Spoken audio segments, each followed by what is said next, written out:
What's up everyone, Tim here from Everyday Tactical Vids, and today we're taking a look at a product from Gerber. This is the Edict. This is the third of three different tactical folders that we've been looking at here on Everyday Tactical Vids. The Order is the least expensive, the Edict is in the middle, and then the Gerber Decree is the most expensive and also the largest of these three knives. As we've done with the other knives, we'll take a look at the back and see what Gerber has to say about it. It is a fine edge tanto blade. They do say that there's a finger groove for improved grip. It's this little cutout here on the spine of the knife, and I've seen that a bunch of their knives more recently have had that. You do use your thumb studs for deployment. It is 154 cm steel. You're going to have a Cerakote ceramic blade coating, and in my experience so far with the Order and also with the Decree, that hasn't worn off at all, which is nice.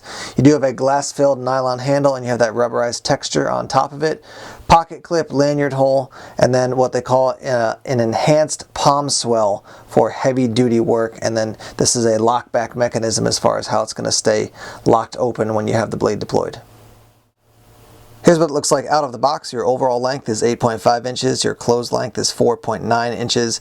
The weight is 3.6 ounces. Let me share a couple of my initial thoughts. The first thing is, again, like the other two knives, quite comfortable in hand. I will tell you that they do call this finger groove up here. If you want to hold the knife like so and put your finger up like that, you can do that, and it seems like it's pretty comfortable.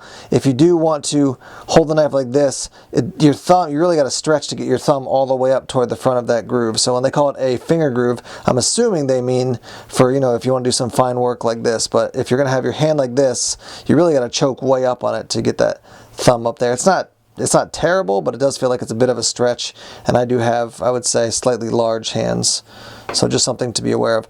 Deployment, as is often the case with a back lock, seems like it's in two stages, and so I'll swing this out slowly, but you get to about this point and you hear the click, and then the rest of the way to actually get the blade deployed. Now if you do give it a good flick with your thumb as you swing it, it does come out and lock into place quite nicely. Here's a look at the knife from end to end. And you can see that rubberized coating on the handle. And then coming back the other way, I do want to show you something. You can see it does say made in the USA, and as I have said on the other videos about the Decree and the Order, these are totally put together from top to bottom in the USA. One thing I will note right here is you can see on your, let me get this focused, on your pocket clip that there's a little spot right there that is made, that's basically the material of the handle, and the coating, the rubber coating, essentially goes around it. So you're not going to have the pocket clip rubbing off the rubber on the handle like I did have on the Decree. Here's a look at all three of the tactical folders from Gerber that we've been reviewing recently. Order on the bottom, Edict in the middle, and Decree on the top. I will note that in the middle, it looks like the Edict blade color is darker than the other two. That's just because it's fresh out of the package and it hasn't been used a whole lot, but they are all essentially the same color as far as the blade. Okay, we're back in the studio now, wrapping up our review here on the Gerber Edict, and I have had a chance to use this in a variety of different applications. Let me give you my thoughts. First, as I said about the Gerber Order, I like the lockback mechanism. It just seems to be very sturdy, very firm when it actually, the blade is deployed and it's all locked in place.